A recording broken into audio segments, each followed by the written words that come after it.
A long time ago, a woodcutter lived on the edge of a large forest with his 2 children, a girl named Gretel and his son named Hansel, and his wife who was the children's stepmother.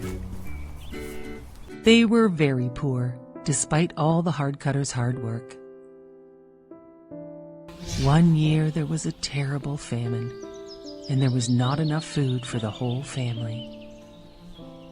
One night, the stepmother told the woodcutter they must take Hansel and Gretel deep into the forest and leave them there. Hansel overheard them talking. He told Gretel the terrible plan. Then Hansel had a great idea. He would fill his pockets with white pebbles to leave a path back to the house when this happened. The next morning, the stepmother said they all had to go into the woods to gather firewood. As they walked deeper and deeper into the woods, Hansel dropped his white pebbles to mark the path back to their house.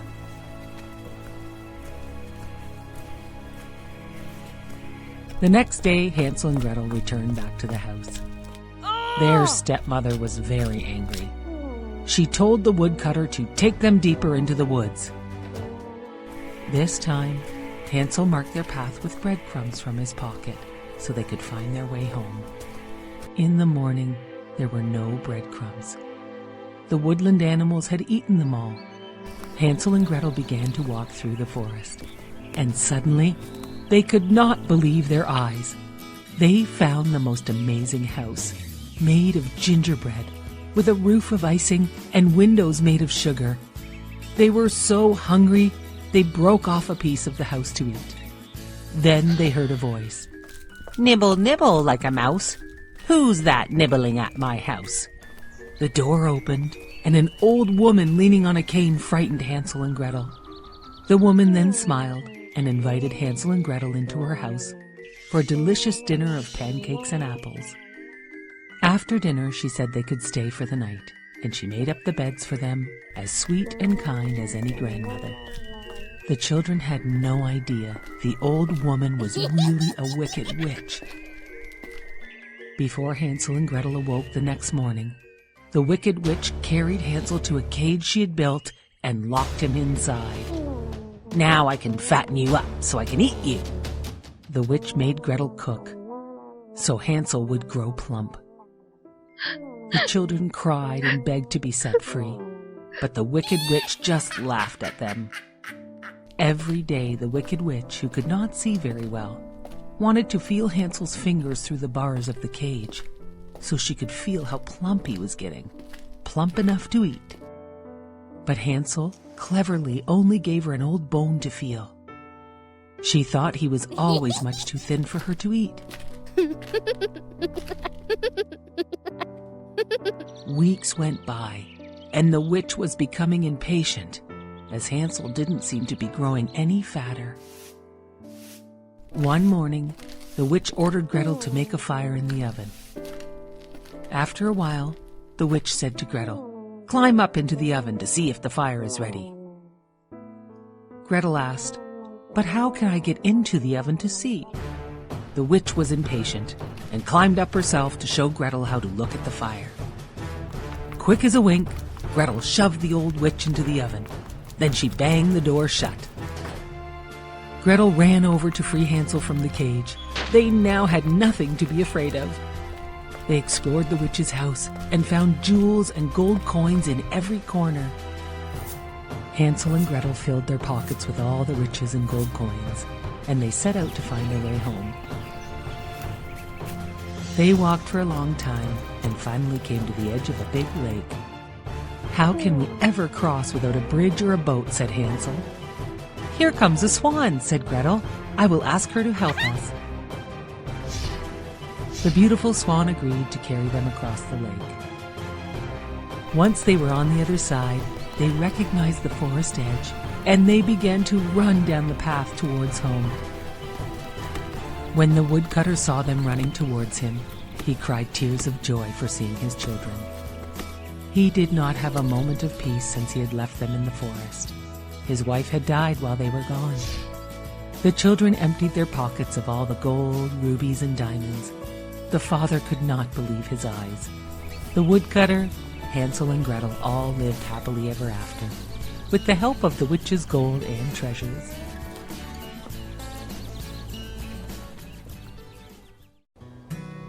This is the story of Princess Elsa and Princess Anna.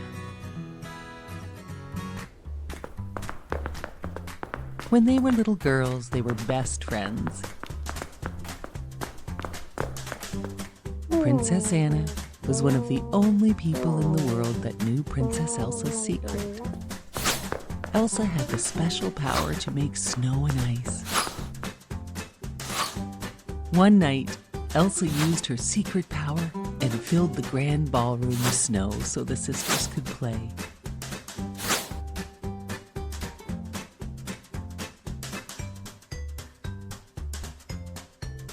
As they were playing, Elsa lost control, and she accidentally hit Anna with a blast of icy magic. Anna was badly hurt. Her parents went off to the ancient mountain trolls to ask them for help.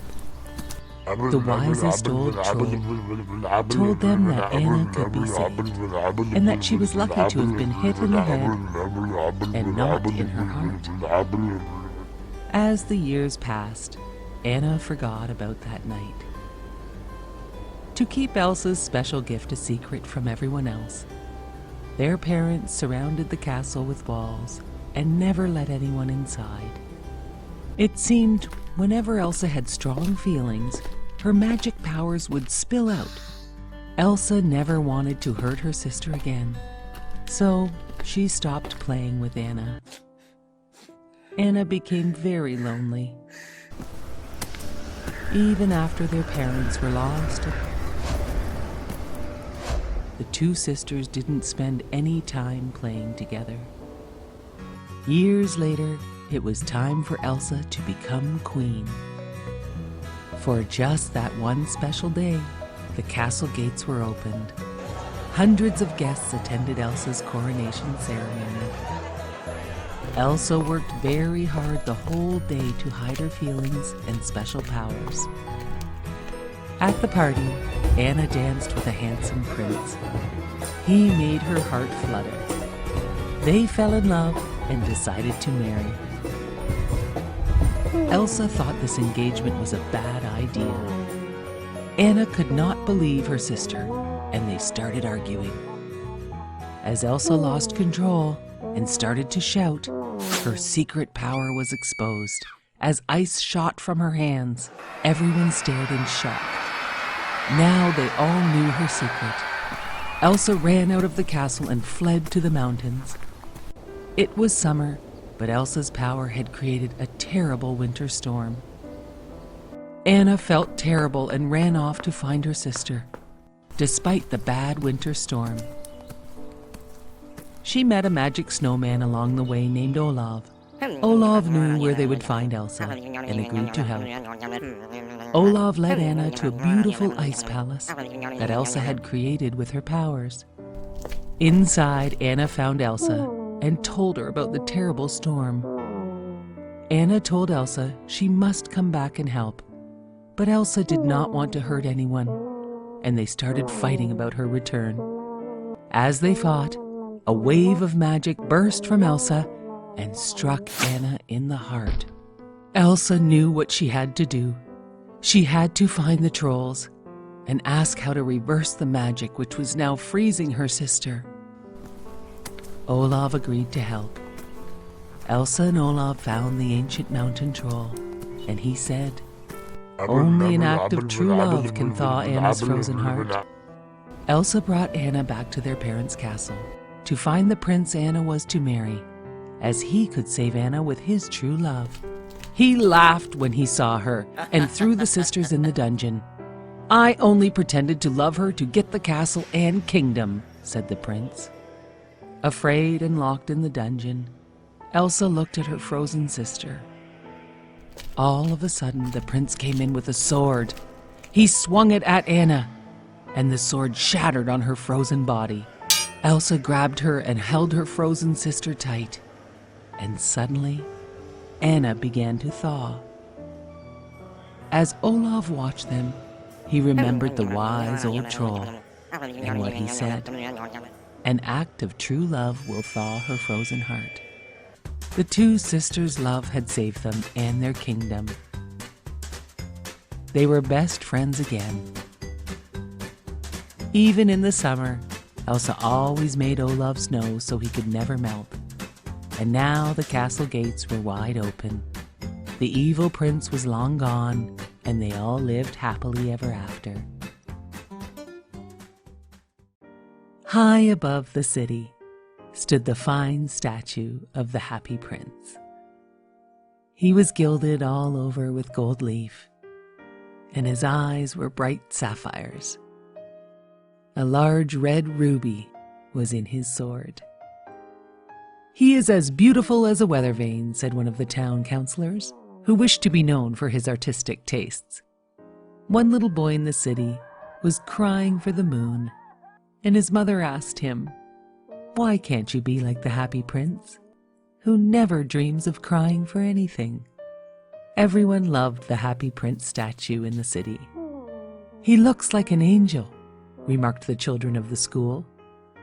Their math teacher asked, "How would you know? Have you ever seen an angel?" "Of course," said the children, "in our dreams."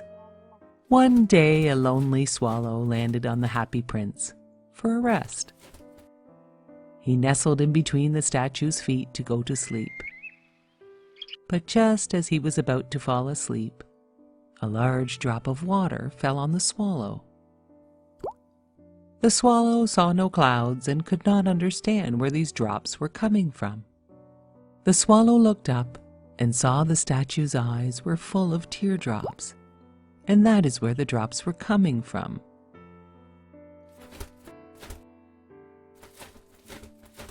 "Who are you?" asked the swallow. "Well, I am the Happy Prince," said the statue. "Why are you crying?" asked the swallow.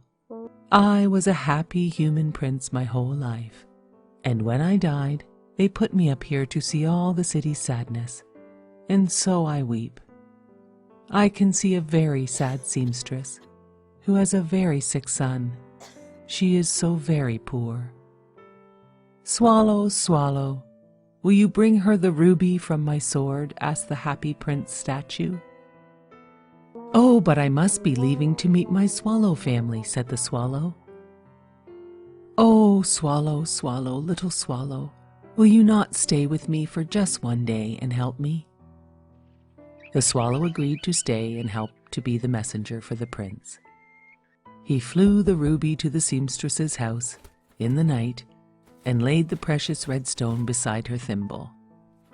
He cooled her sick child with a flutter of his wings, and the boy began to feel better. The swallow flew back to the prince to tell him all was done. "I will leave tomorrow." "Please, swallow, stay one more night to help me," the Happy Prince asked the swallow. He asked the swallow to take one of his sapphire eyes to help a poor playwright to finish his play. The little swallow snuck into the playwright's room and left the sapphire.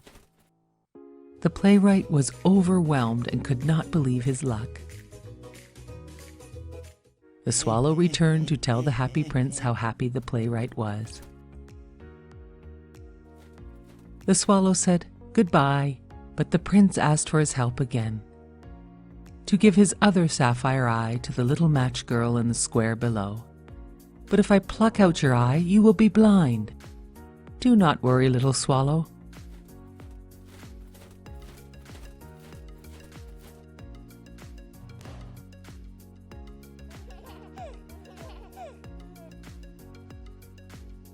Go and join your family now."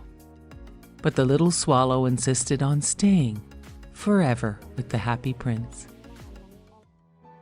The Happy Prince asked the swallow to take each leaf of his gold to help the poor in his city, and so the swallow did, as the Happy Prince asked, leaving the Happy Prince looking quite dull. The swallow stayed too long, and the cold winter made him very sick. he knew he was going to die. He told the prince he loved him and kissed him on the lips before falling at the statue's feet to his death. At that moment, a strange cracking noise sounded from inside the statue. The leaded heart of the statue had been broken. The city councilors took down the Happy Prince statue as it no longer was gold with precious rubies and sapphires. They found a dead bird at its feet and sent everything to be taken away to the garbage. God was looking down and sent 2 of his angels to bring the 2 most precious things from the city to him. The angels found the dead bird and the broken leaded heart and statue and brought them to God. God thanked them so much. He brought the little swallow back to life and repaired the statue and his broken heart. And he put them in his Garden of Eden for the little swallow to sing forever and live with his Happy Prince statue. Once there was a little farm with a pond full of geese and ducks.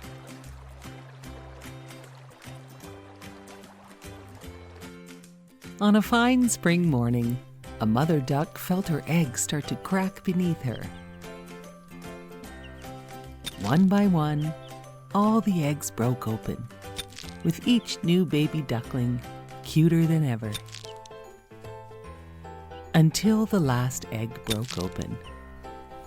The duckling did not look like the other cute little ducklings. He was gray and clumsy and way too big. The mother duck thought, how big and clumsy this duckling is. But she loved him just as much as the other ducklings. The next day, the mother duck took her ducklings to meet the other farm animals. As soon as they entered the farmyard, the other animals started to call the gray duckling names. "Look at the ugly duckling," said a mean old goose.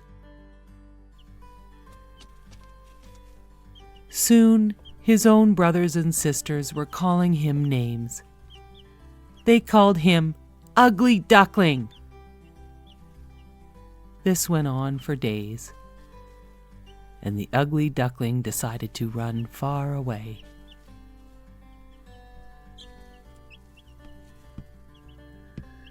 He ran deep into the field. He finally came upon a pond full of geese. It was nighttime, so he fell asleep in the tall grass surrounding the pond. In the morning, the ugly duckling was just about to meet the geese when they were scared by a hunter and his dogs.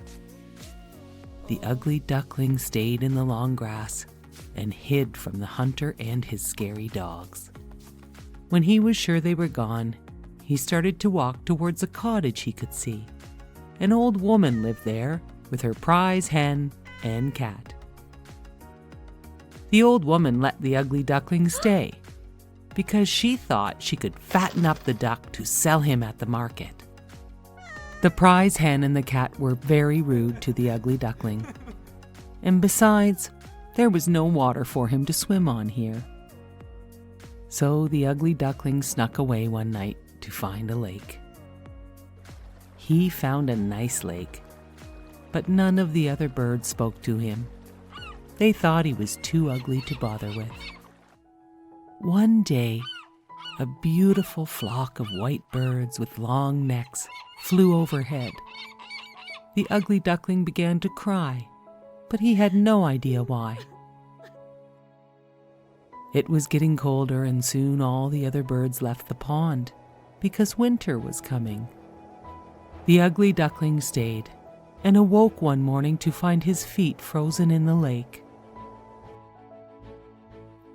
A nice, kind farmer found the ugly duckling and saved him. He thought he would be a nice house pet for his children, so he brought the ugly duckling home. His wife and children were not very happy with the ugly duckling, and so the ugly duckling snuck away to find a new home. It was winter, and the ugly duckling found a spot on a pond's edge. He built a nest. He was safely hidden to snuggle away the whole winter. Finally, spring arrived, and the pond thawed. The ugly duckling spread his wings. He found his wings grew very strong during the winter. The ugly duckling landed gracefully on the lovely pond. Just as he landed, he noticed 3 snowy swans near the pond shore. He felt the same way he had had the first time he saw them fly overhead. The ugly duckling slowly swam over to meet the swans. And then, as the ugly duckling swam, he noticed his own reflection. What do you think he saw? His own reflection was that of a beautiful white swan. You see, over the winter, the ugly gray duckling had grown into a beautiful, white, graceful swan. And he was the most beautiful bird of all. The new swans welcomed their new swan friend. The swans were so very nice to the ugly duckling, who was now a stunning white swan. The ugly duckling promised himself he would never forget the lessons he had learned as a young ugly duckling, as he lived happily ever after with his new family on the beautiful pond.